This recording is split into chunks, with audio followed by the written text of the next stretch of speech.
Hi, hello, and welcome to Rebel Unicorn Crafts. We are quickly approaching Thanksgiving, and Halloween was not too far behind, so it's probably no surprise that in my studio I have been painting some pumpkins. And I don't even know if I'm going to finish this one, but I should be focusing on the holiday season for gifts and things like that with my jewelry, but I'm distracted. So tonight I want to do a fluid painting pumpkin so I can share with you how to do the same. A stem. I also like to sometimes highlight using some purples and things like that, so I'm going to mix up 3 to 4 colors. And then I want to retry some of this Liquitex. So we're going to actually use this to mix. So from my previous experimentation, let's talk Liquitex pouring medium. I previously tested 5 different pouring mediums against each other, and this one didn't perform super well, not because of its formula or anything. It was more, I think, user error. It doesn't have any instructions on the bottle how to use it for fluid painting or really for anything. So I took my best guess and tried to do a 1-to-1 ratio. Now, from doing further research on the internet, I've seen a lot of different things. Liquitex's own website suggests things like for heavy body acrylic, to use 1 tablespoon of the acrylic to a full cup of this. Some of the pouring places say 2 to 1 of this, 2 parts this to 1 part paint. I suspect the Liquitex one isn't specifically talking about fluid painting, and it's also going to vary. Heavy body is going to be a little different than what I'm using, which is this Blick acrylic, which is somewhere in between a soft body and a medium body paint. So I'm going to go a little rogue, and I'm going to do about a 2-to-1 ratio of this and further thin with water if necessary to see if it works. I'm going to start by mixing up my colors. I want kind of a deep orangey red color for some of the darker tones of the pumpkin. I want a brighter yellow orange, and then kind of a mid orange color. So I want these to have a decent amount of contrast between them, but I also want them to be kind of in a similar family so that it looks like the different highlights and lowlights of a pumpkin. I start by just mixing all of these colors up. You might have colors that are already pre-mixed. I like to customize my colors. So I have those 3 orange reds, then I have a white and a green for the stem. After I mix my colors, it's time to actually incorporate the medium to thin these and get them the right consistency. I went ahead with trying to do 2 parts of the Liquitex to 1 part paint, and then further thinned with water. I did this partially because I didn't entirely know what I should be doing, and that was the best advice I had seen, but I also did this because I didn't have enough of the Liquitex pouring medium to do more than 2 parts to the paint for each of my colors. I'm only showing the process on one of these because this is an approximation, and in general you should do what works for you, what you find to be your medium of choice, whether that's water, Floetrol, Liquitex, or some other pouring medium. After incorporating the medium into all of my colors, the one piece of advice I did see consistently was to let these sit so air bubbles could work their way out. Let's prep our other materials. This is an old 12x16 canvas I have that I've done some other paintings and experiments on. I went ahead and regessoed this. I like to reuse my canvases. If you want to save on canvases, you might want to consider doing that as well. I have put mine up on tacks so that it is setting up from the table.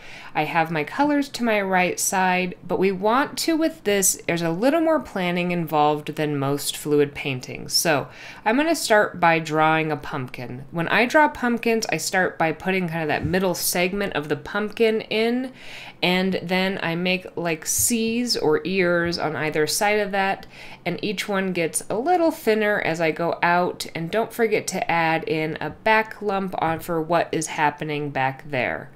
A stem is just a pretty simple little shape, And I always like when pumpkins have that little loop-diddy-doop that comes off its little curly cue. I think that's super cute. Start by outlining the general shape of your pumpkin using either your cup, or I'm using a popsicle stick, and I've got a little more control than just straight pouring from the cup. And we're just going to kind of block out that general area where we want our pumpkin colors to be. It will help hold those colors in there. After you have a rough outline put in, go ahead, and I wanted my background to be mainly white, so I went ahead and just filled in the sides. Make sure you're going to do that and try to get that pretty evenly spread all around so that we can, again, contain the colors of our pumpkin within the pumpkin shape. Now, disclaimer, make sure your painting is level.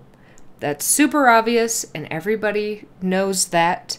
But I don't always check, and that will become a problem later. Finish up your background, and then what I started with was blocking in my stem and some of the main colors.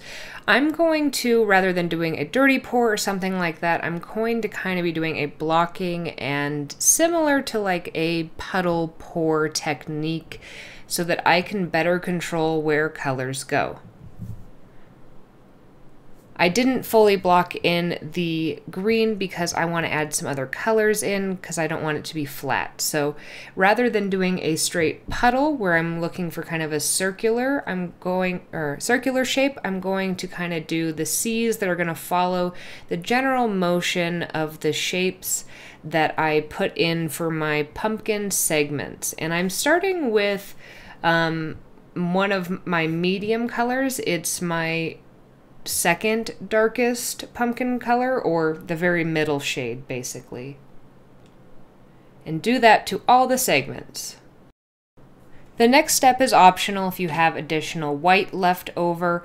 I like there to be a lot of contrast in my fluid paintings, and since we're going to be working within the same color family, you might want to occasionally put in at least a little strip of white so that you get some contrast between those layers of colors.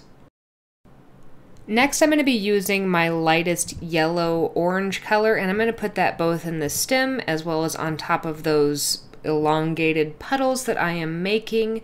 And then after that, I'm just going to go back and forth with my different colors, and I'm going to start concentrating, pouring more into the middle of where those puddles are, and then lightening up on the outsides and try to really kind of fill that in. You may notice that I have only so far used two different colors of the orange and the white, and I did mix up a darker red color, and I'm reserving that for a reason. The darkest color you have, I recommend reserving to kind of put in between the puddles so that they look like the recessed areas to kind of give it some depth. You know, this is fluid painting. Things are going to be a little bit different than we necessarily expect them to be, but if we can kind of emphasize darker tones and lighter tones in certain areas, it will help add to the illusion. So I added about that much paint. Those puddles are pretty thick. I think I could have actually thinned my paints more so that I didn't have to put quite as much paint as I did, but that's okay. I'm going in there, I'm going to concentrate my darkest color around the stem area where the recess is, as well as within those crevices between those segments, and then around the bottom area, anywhere I kind of want to push to the back, anywhere that is going to not be seen as kind of popping out in the brighter colors. And then I was hoping to keep these shapes kind of generally where I had them, and since I used the Liquitex paint, I wasn't so afraid of getting cracking from having thick paint, because that is what I have found to be the most prominent way to make cracks in your painting is thick paint. I wanted to really make these puddles kind of run together. I even went and concentrated more white in there in those center parts so that they would really pop out from the recessed areas we had put there, and I just kind of worked back and forth until I thought that there was enough paint on there for me to actually move it around. At this point, I went ahead and moved it around. Again, I kind of wish my colors were a little thinner so they moved better, and I also probably could have avoided using quite so much paint, but again, I am not experienced at using the Liquitex, and I really saw a lot of conflicting information online. And I also am cheap and didn't have that much, so I needed to conserve it a bit. But I moved this around until I got kind of all the parts to touch each other, and I got some interesting movement kind of going on within the pumpkin. And I moved it until I was generally happy with what was happening, even though it was a little different than what I had initially anticipated. And then I went ahead and I took my white and I kind of cheated by influencing some of the edges. I wanted to give them, redefine some of those areas where they would have had the nice little faceting on the edges. I re-added some of the red so that I could concentrate on those areas where I wanted them to be very clearly defined segments. And so it was kind of in between doing a fluid painting that then I actually did mess with. Usually I like to just walk away, but in this instance I wanted to influence this a little more so that it actually looked like a pumpkin. And in general, I thought it was starting to look so much like a pumpkin that I wanted to add some other details. So, you know, I added in the little curly Q, and I genuinely thought it was a super cute little pumpkin after all my touch-ups. I continued to futz with this a little bit more to kind of get some more fluid painting looks to it with a little bit more. I blew on it. I even added in what I wanted to be some of the leaves because I wanted to have some more greenery to contrast with the orange. And once I was happy, I left it for the night. Super happy with what I had made. I went to bed, and the next morning I was really happy and excited to go see my painting because I had some ideas on how to spiff it up a little bit more based on what I had seen the night before. And that tip about leveling, well, here's my first reaction to the next morning.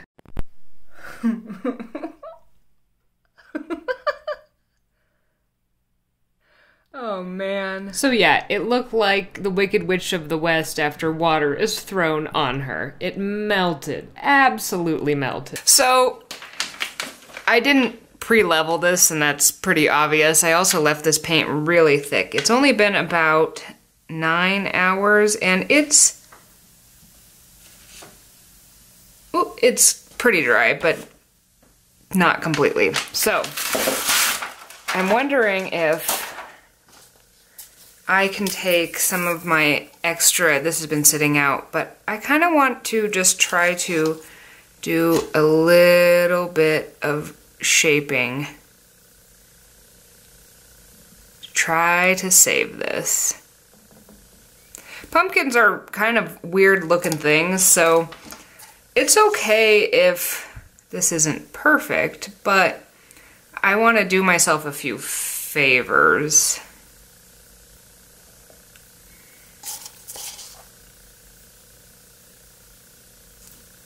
Let's smooth this up. Let's give it a little bit of a bottom. We can also add some more details.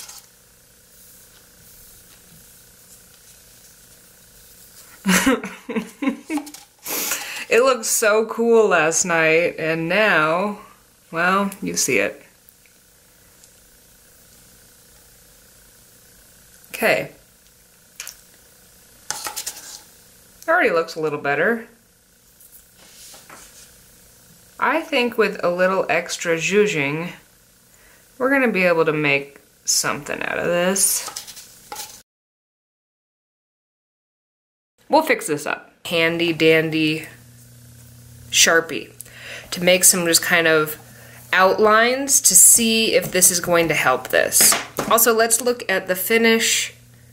I do like the finish. It's nice.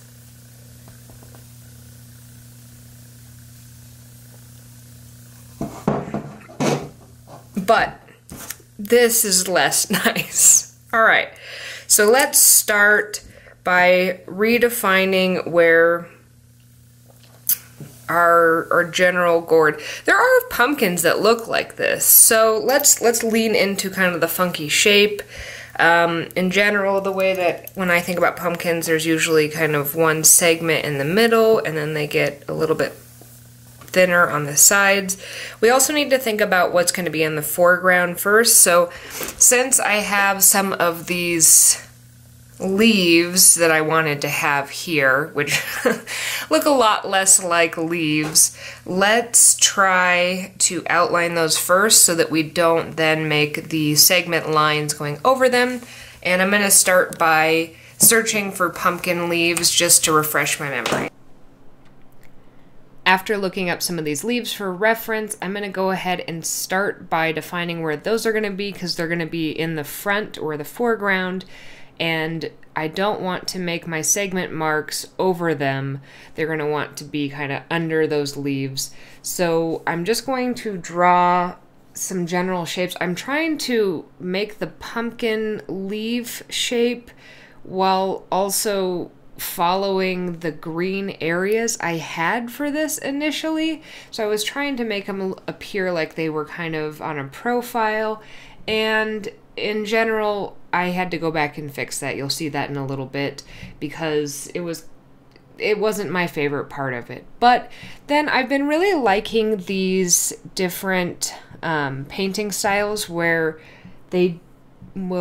artists will paint kind of a blob of color, for lack of a better way of describing it, and then they do like a squiggle drawing over it to further define, and then it just ends up looking really neat. So I want to use that premise here by redrawing kind of that general shape while also trying to follow kind of what the paint did here, and just draw those general areas and then squiggle over them.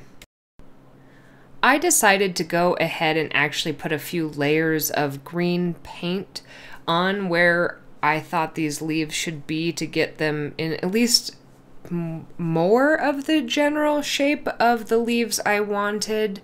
These were too thin for my liking.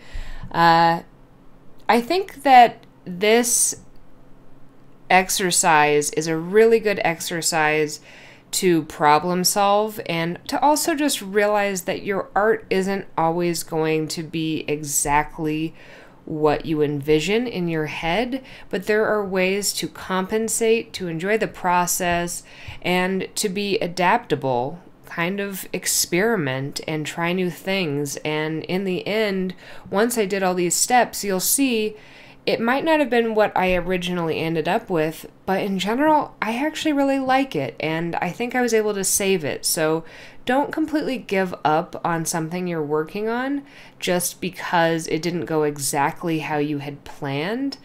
Go ahead and try some new things, experiment, use it as a learning process, and also just try to think about it as that not everything has to be good or great. I enjoyed doing this painting, and maybe that's the full lesson out of this. But there are ways to salvage things and make things better if they don't turn out how you had anticipated. For these leaves, I needed to do a few different layers. I let them dry in between. I used the same green from last night without any sort of the additives. So I am curious to see how that paint sits on top of the dried Liquitex over time. We'll see. I also added a little white kind of on certain parts of the leaf to make them stand out a bit more. And then I let this all dry and I did a final kind of squiggle over, and then I was done. Finally. A lot later than I had initially anticipated because I didn't think I'd have to do this many extra steps. And there we have it, a pumpkin fluid painting with a few added bits and pieces to it. In general, I'm really happy with how this turned out, especially because I had very low expectations after seeing it the morning after. I'm curious to know if you try this. If you do, please let me know. You can let me know in the comments below. You can also let me know on Instagram at Rebel Unicorn Crafts or at Lacey Walker Art. I hope that you have a magically creative day. If you enjoyed this video, consider subscribing to my channel and also letting me know what you'd like to see me test next in the comments.